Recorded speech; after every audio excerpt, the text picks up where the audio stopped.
Bonjour mes stagiaires, bonjour mes étudiants. On va voir maintenant avec vous la législation de travail. On va entamer maintenant une autre séquence, c'est la formation du contrat de travail.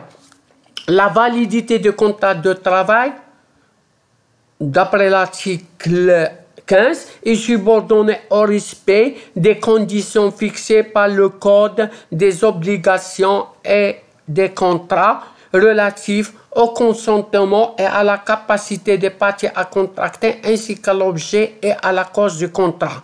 En cas de conclusion par écrit, le contrat de travail doit être établi en 2 exemplaires revêtus des signatures du salarié et de l'employeur, dûment légalisés par l'autorité compétente. Le salarié conserve l'un des 2 exemplaires.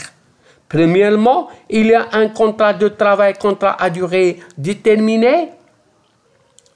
Le contrat à déterminer.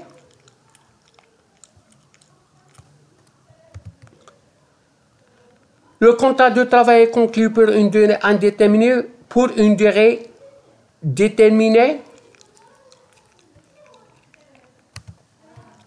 Il y a le contrat de travail, un contrat à durée déterminée ou un contrat à durée indéterminée. Le contrat de travail est conclu pour une durée indéterminée ou une durée déterminée ou pour accomplir le travail déterminé d'après l'article 5.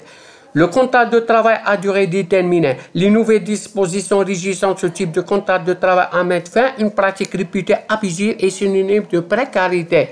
Aujourd'hui, il peut être fait usage des contrats à durée déterminée dans les cas précisés figurant dans l'article 5 du Code de travail. Premièrement, remplacement d'un salarié dont le contrat de travail est suspendu sauf en cas de grève, accroissement temporaire de l'activité de l'entreprise, accroissement d'un travail à caractère saisonnier. L'article 17 permet également de conclure des contrats à durée déterminée en cas d'ouverture d'un nouvel établissement ou de lancement d'un nouvel produit ou d'une nouvelle ligne de production. D'autres cas exceptionnels peuvent être conclus pour une durée d'1 année renouvelable une fois.